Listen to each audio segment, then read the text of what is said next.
Hi, I'm Daniel Gold, and welcome to the Gold Standard Leadership Lab. By day, I'm a partner at a leading advisory firm where I draw upon my background as an attorney to help my clients succeed.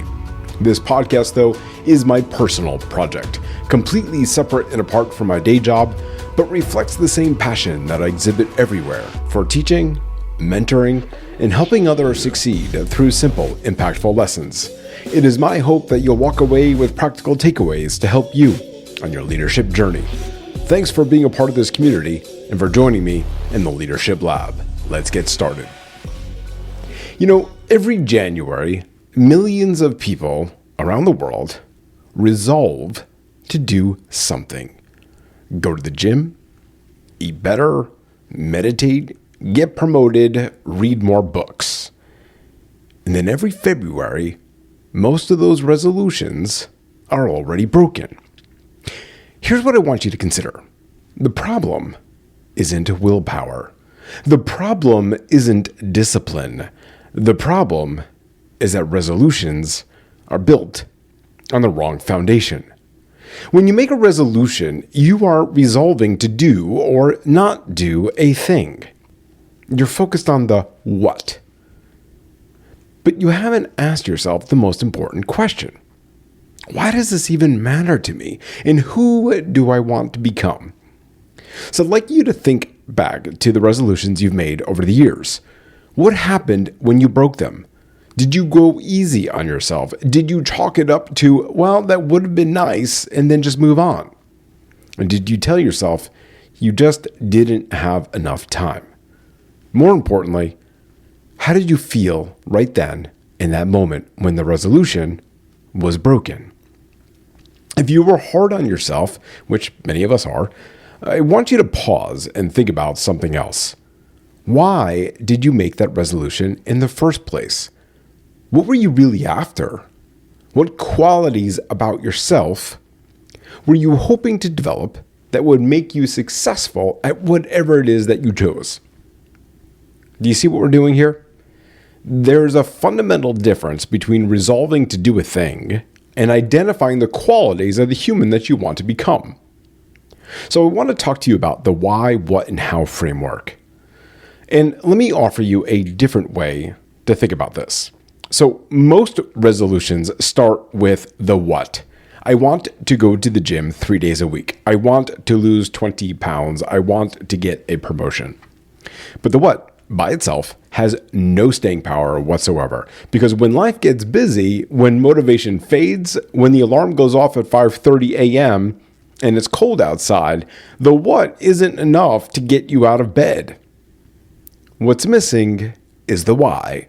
Not the surface level why, like I want to be healthier, but there's a deeper why.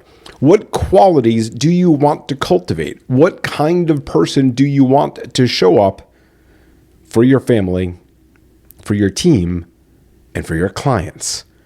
How do you want to feel when you look back on 2026? Once you understand the why, the what becomes a vehicle, not a destination. And then you can build the how, specific, measurable milestones that keep you on track without becoming the thing that you're chasing.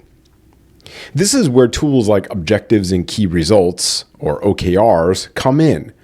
OKRs aren't resolutions. They're the tactical layer that helps you execute on a purpose you've already defined. The difference is the sequence. Most people start with a goal and never examine the purpose. And the best leaders start with the purpose and let the goals flow from there. Let me share how this has played out in my own life. 2.5 years ago, my doctor gave me some stern advice. I needed to get healthier. What started as simply lacing up some shoes and getting outside has turned into a full life passion. And this spring, I'll run my first full marathon, which happens to coincide with a pretty significant milestone, my 50th birthday. Now, along the way, I've set specific targets. In 2024, I ran multiple 5Ks and 10Ks. 2025, I completed 2 half marathons. I track my mileage. I track my pace. I track my heart rate. I have a training plan with very clear milestones. But here's what I've learned. those metrics aren't why I run. I identify as a runner now because of what running has taught me about who I want to be. The qualities that have developed as a result of this practice include grit, it includes resilience, it includes patience, especially with myself, but it also includes increased energy, mindfulness about how and what I eat, and a growing realization that certain foods and even alcohol run in complete contrast to my desire to live a full and healthier life. And most of all, running has made me happier. I'm healthier now than I was 25 years ago. The net result? Well, look, I show up better and more motivated every day for my loved ones, my team, my clients, and for you, my listeners of the Gold Standard Leadership Lab. Running isn't a resolution. It's a vehicle for becoming the person that I truly want to be. And here's something else. Coach Chris Bennett of Nike Run Club is fond of saying that the finish line is just another starting line in disguise. That marathon I've been chasing for the last 2.5 years, it's not the end of anything. It's just another beginning. So what does all of this mean for you, dear listeners? I'm asking you to remove the word resolutions from your New Year's vocabulary. Instead, I want you to think carefully about the qualities of your life as a human that you want to develop. Small changes made consistently that will ripple into much larger differences by year's end. So ask yourself the following questions. First, do you want to be a more mindful and active listener to your spouse, your partner, children, friends, team members, and clients?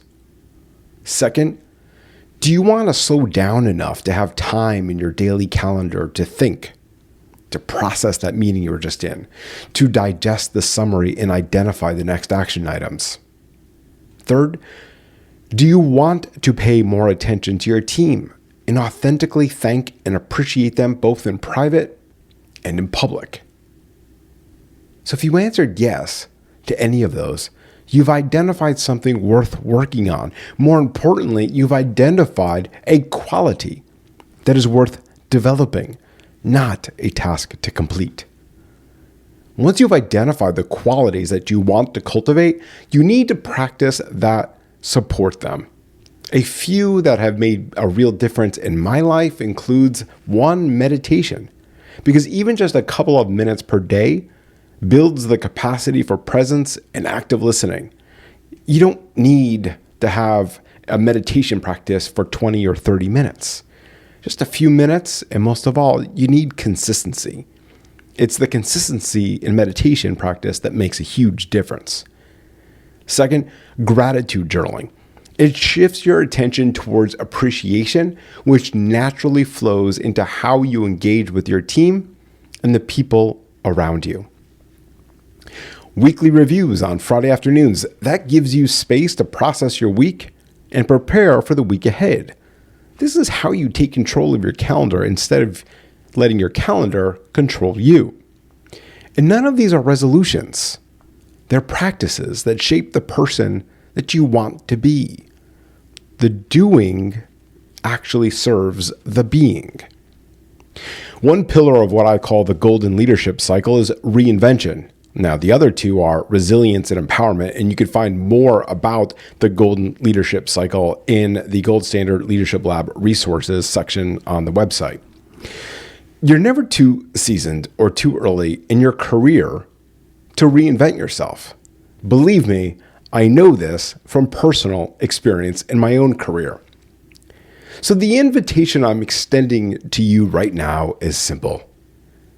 Take the time to think slowly. Think about the qualities that you want to develop, not just the things that you want to do. Understand the real desires that you have and why they matter to you. And then work backward from there. Chart the course now, and by December, you'll be looking back at a year full of meaningful progress and not a list of broken promises. So if this resonates with you, here's what I'd suggest you do as a next step. Write down 3 qualities that you want to embody more fully this year. Not goals, not tasks, qualities. So maybe it's patience, or maybe it's presence. Maybe it's to have the courage in difficult conversations.